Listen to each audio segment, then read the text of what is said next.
नमस्कार। हम हिंदी साहित्य के इतिहास पर बात कर रहे हैं और जब हम हिंदी साहित्य के इतिहास पर बात करते हैं तो हमने इसका काल विभाजन देखा, नामकरण हम देख चुके हैं और हिंदी साहित्य के आदिकाल पर हम बात कर रहे हैं। देखिए, एक एक विषय को सूक्ष्म दृष्टि से उठाने का मेरा उद्देश्य स्नातक और स्नातकोत्तर के विद्यार्थी ही नहीं वरन स्नातकोत्तर विद्यार्थियों की जो नेट संबंधी चिंताएं हैं मैं उनको भी साथ लेकर चलना चाहती हूँ। देखिए, हिंदी साहित्य के इतिहास का जो आदिकाल है वहां पर जब हमने बात की तो वहां जो साहित्य आता है वो तीन तरह का साहित्य हमें मिलता है, जिसमें धार्मिक साहित्य, जिसमें राज्याश्रय साहित्य और जिसमें लौकिक साहित्य वहां पर आता है, सामने आता है। जब हम धार्मिक साहित्य की बात करते हैं या हमने जब धार्मिक साहित्य की बात की तो उसमें जैन साहित्य आता है, उसमें सिद्ध साहित्य आता है और उसमें नाथ साहित्य आता है। देखिए, सिद्ध साहित्य और नाथ साहित्य, जैन साहित्य में तो कोई वहां पर भ्रमित होने की आवश्यकता ही नहीं है कि जैन मतावलंबियों द्वारा जो अपने धर्म का प्रचार प्रसार करने के लिए जो साहित्य लिखा गया, जिसमें तीर्थंकरों और महापुरुषों के जीवन चरित्र का वर्णन रासक छंद में किया गया, वो जैन साहित्य था और उनकी शैली आचार, रास, चरित और फागु थी। ये हम देख चुके हैं।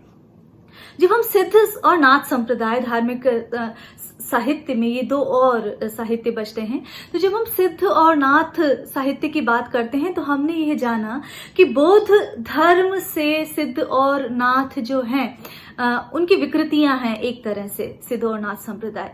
बौद्ध धर्म की दो शाखाएं थी, हमने ये पढ़ा, हीनयान और महायान। हीनयान जो है वो केवल और केवल तपस्वियों और जो सन्यासी हैं उनके लिए उसके मार्ग खुले थे, लेकिन जो महायान है उसके जो गृहस्थ जीवन से संबंधित जो व्यक्ति थे, जो लोग था, लोकमानस जो है महायान से जुड़ा। लेकिन कालांतर में महायान में विसंगतियां आने लगी, वहां पर मंत्रों का प्रचार प्रसार होने लगा और मंत्र और जप सिद्धि ही वहां पर एकमात्र ध्येय रह गया।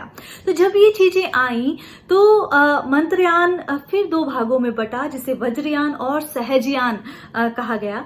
तो मंत्रयान से जो वज्रयान जन्मा और वज्रयान के प्रचार प्रसार के लिए जो आगे आए वो सिद्ध कहलाए और उनके द्वारा लिखा गया साहित्य सिद्ध साहित्य कहलाया। राहुल सांकृत्यायन जो हैं, जो इतिहासकार हैं, उन्होंने सिद्धों पर बहुत महत्वपूर्ण काम किया है। उन्होंने 84 सिद्धों के नाम बताए हैं। उन्होंने हिंदी के प्रथम कवियों का ब्यौरा दिया है, उन्होंने उनकी रचनाओं के बारे में बताया है, सिद्धों की जो काव्यगत जो प्रवृत्तियां हैं उसके बारे में भी उन्होंने विस्तार से उस ग्रंथ में और प्रामाणिकता से बताने का प्रयास किया है। तो इस दृष्टि से ये एक उपलब्धि परक दस्तावेज वहां पर कहा जा सकता है। आज हम गोरखनाथ पर बात करेंगे और गोरखनाथ से बात करने से पहले नाथ संप्रदाय पर बात करेंगे। देखिए, नाथ संप्रदाय पे यूं तो हम बात कर चुके हैं, उसकी प्रवृत्तिगत वैशिष्ट्य को भी देख चुके हैं। नाथ संप्रदाय, जब मैं ये कह रही हूं कि वज्रयान शाखा जो है वो सिद्ध साहित्य का प्रचार कर रही थी, तो जो सहजयान शाखा है वो नाथ पंथ को लेकर आती है। देखिए, जब हम गोरखनाथ की बात करते हैं तो गोरखनाथ जो है नाथ साहित्य के आरंभकर्ता माने जाते हैं। गोरखपंथी साहित्य के अनुसार यदि हम देखें तो आदिनाथ स्वयं शिव थे, उनके शिष्य मत्स्येंद्रनाथ और उनके शिष्य जो गोरखनाथ हुए उन्होंने मत्स्येंद्रनाथ के आचरण का विरोध किया और नाथ संप्रदाय को वो लेकर आए। यदि इन्हीं गोरखनाथ का यदि हम समय देखें तो जो राहुल सांकृत्यायन है वो 845 ईस्वी इनका समय मानते हैं। डॉक्टर हजारी प्रसाद द्विवेदी जो है वो 9वीं शताब्दी इनका समय मानते हैं। आचार्य रामचंद्र शुक्ल 13वीं शताब्दी इनका समय मानते हैं। और इसी तरह जो अन्य जो आलोचक हैं, जो साहित्यकार हैं, जिसमें पीताम्बर दत्त बड़ग्वाल हैं, वो 11वीं शती इनका समय मानते हैं। और यदि हम रामकुमार वर्मा की बात करें तो वो भी आचार्य रामचंद्र शुक्ल के अनुसार ही इनका समय 13वीं शताब्दी ही मानते हैं। तो समय को लेकर गोरखनाथ कब अवतरित हुए, कि कौन सा समय रहा होगा, मोटे तौर पर प्रामाणिक तौर पर कुछ भी कहना संभव नहीं है, क्योंकि 845 ईस्वी से लेकर 13वीं शती तक जो है अनेक मत यहाँ पर सामने आ रहे हैं। लेकिन यदि हम आधुनिक शोधों की बात करें और उनके ग्रंथों से, उनकी जो भाषा से जो बात निकल कर आती है वो ये आती है कि शायद इन्होंने 13वीं शती के प्रारंभ में साहित्य लिखना प्रारंभ किया होगा, तो वो समय इनका बैठता है। जैसा कि हमने देखा, इनके ग्रंथों की संख्या 40 मानी गई है, जिसमें सबदी, पद, प्राण संकली, गोरखनाथ सार, सिव्या दर्शन, नरवे बोध और आत्म बोध, 15 तिथि, सप्तवार, ये सारी इनकी महत्वपूर्ण रचनाएं हैं। डॉक्टर पीताम्बर दत्त बड़थवाल जो हैं, उन्होंने गोरखबानी शीर्षक से इनकी रचनाओं का एक संकलन भी संपादित किया है, जो साहित्य के परिसीमन में वो रचनाएं आती है। देखिए, अब बात आती है कि ये अक्सर कहा जाता है कि जो गोरखनाथ हैं वो तो शून्य समाधि में विश्वास करने वाले हैं, अलख निरंजन कहने वाले हैं, तो फिर आखिर उनके मठ और मंदिर क्यों मिलते हैं? देखिए, जो नाथ संप्रदाय है, और जब ये नाथ संप्रदाय आता है अस्तित्व में, उससे पहले अनेक मत वहां पर, अनेक मतांतर वहां पर प्रचलित थे। हमने ये जब आदिकालीन परिस्थितियां देखी तब भी हमने देखा, वहां शैव मत था, वहां शाक्त, वहां वैष्णव मत, बहुत सारे मत वहां पर प्रचलित थे। तो शैवों एवं शाक्तों के अतिरिक्त भी यदि हम देखें तो बौद्ध, जैन और जो वैष्णव है वो भी इस नाथ संप्रदाय में आकर मिल गए थे। और गोरखनाथ इन सभी का समावेश करते हैं, और उन सभी धर्मों का, सभी मतांतरों का, मतों का समावेश करते हुए उनकी रचनाओं में यदि हम देखें तो गुरु महिमा, इंद्रिय निग्रह, प्राण साधना, वैराग्य, ये सारी चीजें वहां प्रमुख रूप से उभर कर सामने आती है। तो ये एक कारण हो सकता है कि इसी कारण हम जब देखते हैं नाथ मतानुयायियों को, तो उनके मंदिर भी वहां पर नजर आते हैं। और इस तरह इस विरोधाभास को शांत करना ठीक भी जान पड़ता है कि चूंकि वहां पर अनेक मतांतर प्रचलित थे और किसी के लिए रोक टोक नहीं थी कि कोई इस नाथ संप्रदाय में आ नहीं सकता, इसीलिए वहां पर अनेक मंदिर भी वहां पर मिलते हैं। देखिए, जब हम नाथ साहित्य की बात करते हैं तो वहां पर बहुत अधिक सैद्धांतिकी है और साधना की बातें हैं और नीति की बातें मिलती हैं। इसीलिए इसे धार्मिक साहित्य कहकर कुछ आलोचकों ने इसे साहित्य की परिधि से बाहर रखा है, जिसमें आचार्य रामचंद्र शुक्ल भी आते हैं। तो यदि ऐसा करेंगे तो फिर तो बहुत सारी रचनाएं बाहर हो जाएंगी, चाहे वो तुलसी की रचनाएं हो या कबीर की रचनाएं हो, वो सभी साहित्य के घेरे से बाहर हो जाएगी। क्योंकि जो नाथ संप्रदाय है और स्वयं यदि हम गोरखनाथ की ही बात करें तो उनकी भाषा का जो प्रभाव है, उनकी जो प्रवृत्तियों का प्रभाव है, जो बाद में आने वाला जो संत साहित्य है, कबीर को ही ले लीजिए, उन पर बहुत अधिक प्रभाव पड़ता है। इसलिए इस साहित्य को साहित्य की परिधि से बाहर नहीं रखा जा सकता। ये एक महत्वपूर्ण बात है। गोरखनाथ की यदि हम बात करें तो गोरखनाथ ने जो उपदेश दिया वो हठ योग का उपदेश दिया। अब ये जो शब्द है हठ योग, हठ जो शब्द है, इसमें यदि हम बात करें तो जो ह का अर्थ है सूर्य और ठ का अर्थ है चंद्रमा। तो सूर्य से संबंधित जो नाड़ी है पिंगला और चंद्रमा से जो संबंधित नाड़ी है वो इंगला। तो इंगला, पिंगला नाड़ियों के माध्यम से और सुषुम्ना नाड़ियों के माध्यम से जो षट चक्र पद्धति है और उसके बाद जो सहस्रार की बात की जाती है और अनहत की बात की जाती है, चेतना की बात की जाती है, वो बात हठ योग से करते हैं गोरखनाथ।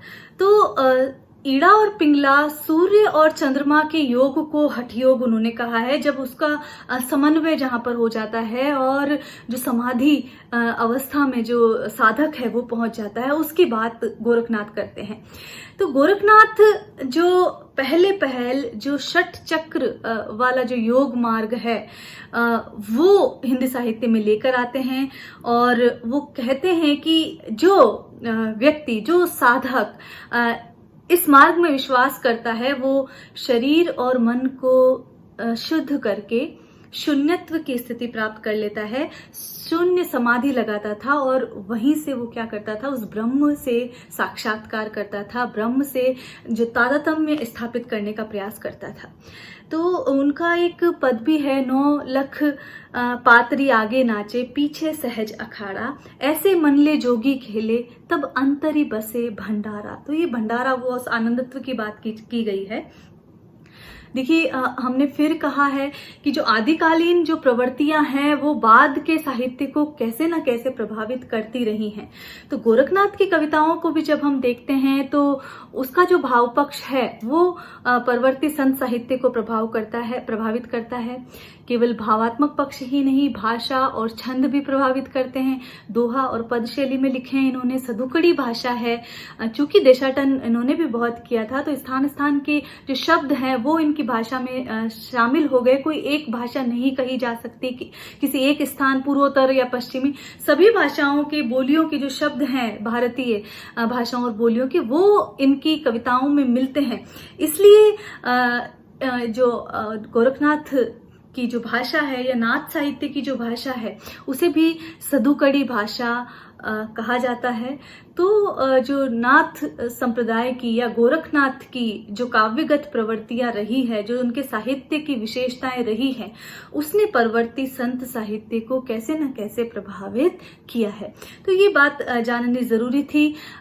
फिर से नाथ संप्रदाय का कुछ जिक्र कर लेते हैं। यदि हम अन्य नाथों की बात करें तो वहाँ गोपीचंद, चुनकर नाथ, चौरंगी नाथ, चरपट नाथ, ये प्रसिद्ध नाथ कहलाते हैं। और यदि इनकी भी बात करें तो उपदेशात्मकता बहुत है और खंडन मंडन किया गया है। ये भी रूढ़ियों और आडंबरों पर तो प्रहार करते हैं, लेकिन हठ योग है, यहाँ साधनात्मक शब्दावली है, यहाँ शरीर के चक्रों का जिक्र है, यहाँ पर अनहद की बात की गई है, यहाँ पर ईड़ा, पिंगला, सुषुमन नाड़ियों की बात की गई है। तो जहाँ पर योग की शब्दावली आ जाती है वो नाथ साहित्य है। एक पहचान का बिंदु ये भी है जहाँ पर साधनात्मक रहस्यवाद आ जाता है। भावनात्मक रहस्यवाद जहां हमने देखा, जहां सिद्धों की बात की जाए, लेकिन जहां पर भावनात्मक रहस्यवाद में सिद्धों की बात की, साधनात्मक रहस्यवाद जहां साधना के माध्यम से उस ब्रह्म से साक्षात्कार की बात की जाती है, तो वो साधनात्मक रहस्यवाद है और वो नाथ संप्रदाय की देन है जो परवर्ती संत साहित्य में भी देखने को मिलती है। तो इस प्रकार जो गोरखनाथ की यदि हम देखें हठ योग साधना में, तो ईश्वरवाद वहां पर व्याप्त दिखता है और इन्होंने जो भी प्रचार किया वो रहस्यवाद में प्रतिफलित हुआ और उसे हम क्या कह सकते हैं, साधनात्मक रहस्यवाद कह सकते हैं। तो ये बात थी गोरखनाथ जी के लिए। और गोरखनाथ जी की रचनाओं के बारे में हमने देखा। पीताम्बर दत्त बड़थवाल गोरखबानी के रूप में एक इनकी रचनाओं का संकलन लेकर आते हैं, ये बात भी ध्यातव्य है। तो आज के लिए नाथ संप्रदाय के गोरखनाथ पर बात, इतनी ही बात। और हाँ, ये ऐसा नहीं कहा जा सकता कि नाथ संप्रदायों के जो मठ या मंदिर में या वहां पर शिव की उपासना कहीं पर मिल सकती है, कहीं पर विष्णु की उपासना मिल सकती है, कहीं पर कृष्ण की उपासना मिल सकती है, कहीं शक्ति की उपासना मिल सकती है, लेकिन वो नाथपंथी कहलाएंगे, वो स्वतंत्र हैं, क्योंकि वहां पर अनेक मतों का समन्वय वहां पर आकर हुआ है। कोई एक यूं प्रचलित मत नहीं है। हाँ, वहां साधना का प्राधान्य है, हठ योग है, एक तरह की जिद है, और जिद के माध्यम से उस ब्रह्म से साक्षात्कार करने की जो पद्धति है, जो हठ है, जो योग है, जो साधना है, वो हठ योग है। तो आज के लिए इतना ही। नमस्कार।